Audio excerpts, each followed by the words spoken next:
to clean up the surface, especially in that bottom.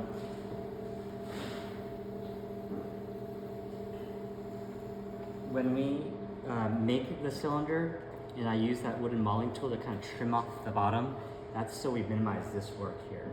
So we don't have all this stuff that's uneven and coming out jagged, which makes it hard to cut. Right? But if we do it with the wooden mauling tool and have it more or less clean, makes it easier to trim now as well. Remember when I cut off the piece, I also score the bottom with that wooden mauling tool so the wire has a nice little trail to go into, and that helps make a nice even bottom. Some you'll see, I think yours was a little bit crooked, right? And that gets a little bit challenging to trim at times. Okay, so I can help you when you get there if you have any issues. But remember, a nice clean bottom is going to be very easy to trim.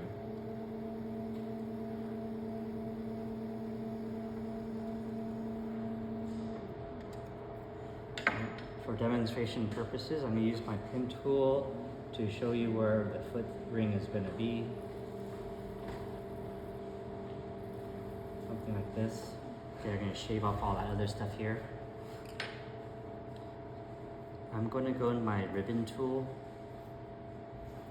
the squared end and the corner of the piece. I'm going to mark the ring.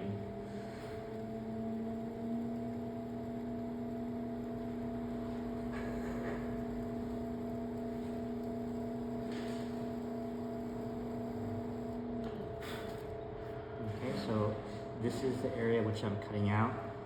Probably going to cut a little bit on the outside as well. Okay, so once again, coming with that corner end, we're going to work from the center and spiral out.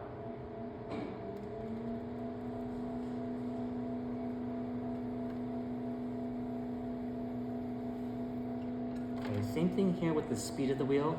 The faster it goes, the faster I can move, but there's going to be like a kind of a sweet spot where it's going fast enough and I'm controlling, opposed to like if it's really slow, then I got to spiral out really slow, which can be annoying too.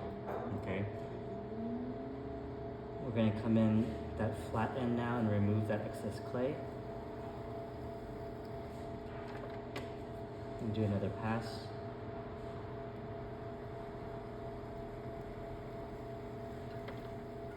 So I don't know how thick this is, and so it's really easy to punch through or make it really thin. So that pinky width that I always do, that's like my consistent base, right? So I always know more or less how much I can go down. Okay, so like I said, I don't care what finger you use or even 2 fingers to make it thick. Just be really consistent, because when you're doing this and you have like 10 of these guys and you're doing a trimming day, it's really easy just to do the same thing on each one of your pots and not have to guess how thin is this one or how thick is this one.